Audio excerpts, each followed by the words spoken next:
Hello everyone, मैं हूं आपका होस्ट अंशुमन और आप देख रहे हैं द बिहार एक्सप्लोर। तो फाइनली मुजफ्फरपुर का भी आंकड़ा आ चुका है जिसमें बताया गया है कि मुजफ्फरपुर में 16 लाख से भी ज़्यादा पर्यटक पहुंचे थे।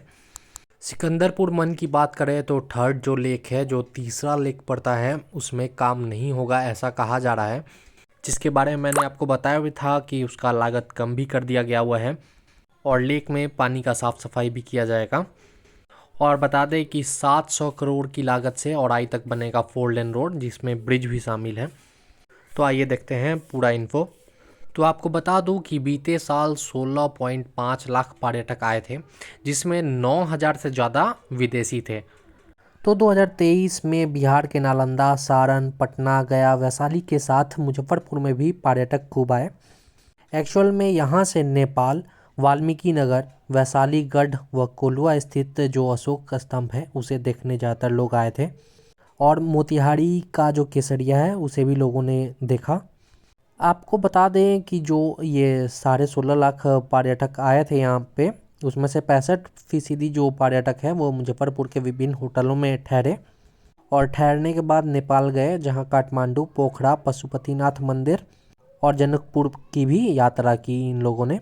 तो इसी को लेके पर्यटक विभाग ने अपने वेबसाइट पे आंकड़ा जारी किया है और आंकड़ों के अनुसार मैंने बताया कि 16.5 लाख पर्यटकों में से 9,000 जो हैं वो विदेशी पर्यटक थे, जो जापान, थाईलैंड, चीन, मलेशिया, श्रीलंका, ब्रिटेन और यूएई से आए थे।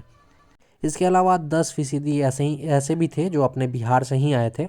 आपको ये भी बता दूं कि सबसे ज़्यादा जो पर्यटक है वो नालंदा पहुंचे थे। वहीं सारण में 80 लाख के आसपास और पटना में भी 80 लाख के आसपास पर्यटक पहुंचे थे। मुजफ्फरपुर के बाद भागलपुर में 14.69 लाख जो है वो पर्यटक आए थे और वैशाली में 5.75 लाख पर्यटक पहुंचे थे। आपको बता दूं कि अब मुजफ्फरपुर में भी बी जो ग्रेड होते हैं, बी श्रेणी के होटल उपलब्ध हैं जो ए ग्रेड जैसी सुविधा देती हैं। आपको पता ही होगा कि मुजफ्फरपुर में पर्यटक स्थल का विकास नहीं हो पाया है। मुजफ्फरपुर के आसपास जिलों में पर्यटक स्थल को विकसित किया जाए तो उनका रोजगार और भी बढ़ेगा। पर्यटक यहाँ आएंगे और इसी के साथ रुकेंगे भी। दरभंगा, मधुबनी, सीतामढ़ी या नेपाल जाने वाले जो पर्यटक होते हैं वो मुजफ्फरपुर के होटलों में ठहरते हैं। आसपास के पर्यटक स्थल की भी जानकारी लेते हैं। तो मुजफ्फरपुर में पर्यटक स्थल है कहाँ की लोग जानकारी देंगे, लेकिन आसपास में वैशाली है तो वैशाली के बारे में ही बताया जाता है ज़्यादातर। फिर दरभंगा है, जो कि दरभंगा महाराज का वहाँ पे किला है, यूनिवर्सिटी है, काफ़ी कुछ है उधर घूमने वाला। और पर्यटक लोग की सुने तो उनका कहना है कि हवाई रूट छोड़कर सभी मार्ग आने के लिए यहाँ पे बढ़िया है। तो इसका भी फ़ायदा मिल रहा है, लेकिन और फ़ायदा मिल सकता है अगर हवाई रूट भी मिल जाए मुजफ्फरपुर को। इनमें से कुछ जो पर्यटक हैं वो गरीबनाथ मंदिर और कटरा स्थित चामुंडा मंदिर जो है उसमें भी गए थे। तो पर्यटन विभाग ने मुजफ्फरपुर के होटलों से मिले आंकड़ों का हवाला दिया है। तो बात कर लेते हैं सिकंदरपुर मन की। तो पहली बार होगी सफाई और बदला जाएगा पानी। और जो लेक 3 एरिया है उसमें नहीं होगा काम, योजना में हुई देरी व अन्य कारणों से लेक 3 एरिया जो है उसमें काम नहीं किया जाएगा।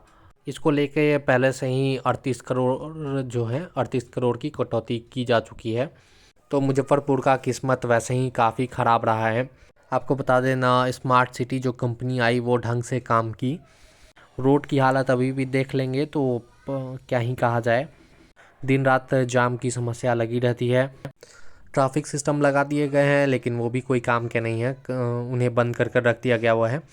लेक 3 जो था उसमें 5,000 लोगों की बैठने की व्यवस्था बनाना था और 3D लाइट शो अगर आपने देखा होगा तो वो एरिया था, वो थर्ड जो लेक मैंने बताया जिसमें काम नहीं होगा। तो काफ़ी अफसोस करने वाली बात है ये हमारे लिए। वैसे ही मुजफ्फरपुर में इतने सारे प्रोजेक्ट आए थे, लगभग 1500 करोड़ के प्रोजेक्ट थे, उसे कम करके 980 करोड़ का प्रोजेक्ट कर दिया गया। अब उसमें से भी कटौती की जा रही है तो क्या ही हम एक्सपेक्ट कर सकते हैं। लेक 1 में से पानी निकालकर नीचे साफ़ सफाई की जाएगी और ये काम तब होगा जब नाले जो हैं उनसे जल निकासी को रोक दिया जाएगा। और आपको बता दें कि लेक 1 और 2 में आर्ट एंड स्कल्पचर गार्डन होंगे लेक 1 में 1500 वर्ग मीटर स्थान पर 2 मंजिला कम्युनिटी क्लब का निर्माण हो रहा है। मैंने जो पिछली बार वीडियो बनाया था उसमें मैंने दिखाया भी था आप लोगों को। स्मार्ट सिटी के मुताबिक क्लब भवन का जो निर्माण है वो 80% पूरा हो चुका है।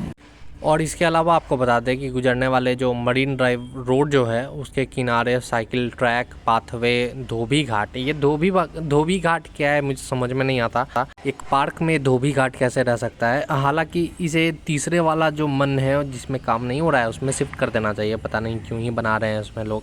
जब आपके पास जगह है, थर्ड लेक है आपके पास जिसमें आप काम नहीं कर रहे हो, तो फिर क्या दिक्कत है उसमें? क्यों नहीं आप ये धोबी घाट शिफ्ट कर रहे हो? मैं समझता हूँ रोज़गार के लिए उनके लिए ज़रूरी है, लेकिन अब कैसा लगेगा एक पार्क में धोबी घाट बीच में? मतलब पर्यटक लोग भी आएंगे तो वो भी हंस के चले जाएंगे कि ये क्या है भाई। धोबी घाट अगर बना दिया जाएगा तो उस एरिया में उनका कब्जा हो जाएगा। वो अपने हिसाब से कपड़ा पसारेंगे, रखेंगे, आदमी बैठेगा और उधर चलेगा कहाँ? ये सब सोच समझ के काम करना चाहिए इन लोगों को। पता नहीं क्या ही काम कर रहे हैं। वैसे ही मेरा ये सब पढ़ के माथा ख़राब हो गया है कि क्यों ही इनका प्रोजेक्ट कम किया जा रहा है, क्यों ये सब प्रोजेक्ट हटाया जा रहा है। एक तो वैसे ही काम सही से हो नहीं रहा है। अरे अखाड़ा घाट की ही बात कर लो, बीच रोड पे ही जो मिनी बस स्टैंड बना है वो रोड के साइड में ही बनाया गया है, लेकिन जो नया स्मार्ट सिटी के तहत फेरीफेरल रोड बन रहा है वो 4 लेन रोड बन रहा है।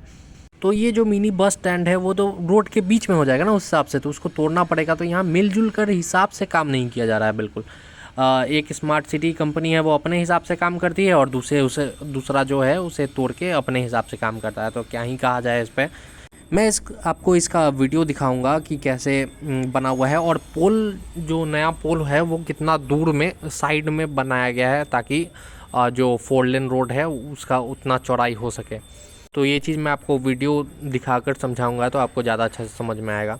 तो क्या ही कहा जाए, स्मार्ट सिटी का बेवकूफ़ बना दिया गया मुजफ्फरपुर के लोगों को स्मार्ट सिटी के नाम पे। बाकी हर जगह 90% काम हो चुका है, लेकिन मुजफ्फरपुर में 40 से 45% ही काम हुआ है। पता नहीं स्मार्ट सिटी का जो यानी स्मार्ट सिटी के तहत जो काम होना है उसका टाइम जो है वो ख़त्म होने वाला है, यानी मई या जून में वो टाइम ख़त्म हो जाएगा। उसके बाद जो फंड है वो क्लियर नहीं किए जाएंगे। तो इस हिसाब से मुजफ्फरपुर में तो हुआ कहाँ है कुछ काम। सारे प्रोजेक्ट्स फंस जाएंगे। मुजफ्फरपुर बैरिया बस स्टैंड उसका तो काम शुरू ही हुआ है अभी। सॉरी ये वीडियो थोड़ा लंबा हो गया, चलते हैं वापस अपने पॉइंट पे।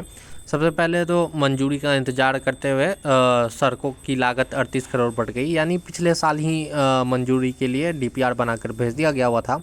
ये उसी 4 लेन रोड की बात मैं कर रहा हूँ। वो चांदनी चौक से बखरी तक जो 4 लेन रोड बनना है, और राम दयालु उससे जो मेडिकल तक जो 4 लेन रोड बनना है, पथ निर्माण जो होना है उसके बारे में मैं बात कर रहा हूँ। दोनों को मिलाकर लागत था पहले 128 करोड़, अब लागत हो गया है 166 करोड़। उम्मीद करते हैं जल्द से जल्द मंजूरी दी जाएगी और अब 166 करोड़ में ही ये दोनों रोड बनकर तैयार होंगे। तो DPR बनाकर दिया जा चुका है, उम्मीद कर रहे हैं जल्दी ही मंजूरी मिले। तो 700 करोड़ से बनेगा 4 लेन रोड। आप सबको पता होगा कि शहर से औराई जाने वाला मार्ग जो है वो उसका कायाकल्प होने वाला है। गढ़ा है वहाँ से औराई तक लगभग 21 किलोमीटर 4 लेन रोड बनना है, और इसी रोड में जाते समय बागमती नदी पे 3 किलोमीटर लंबा हाई लेवल ब्रिज बनना है। तो पहले काफ़ी घूम के जाना पड़ता था।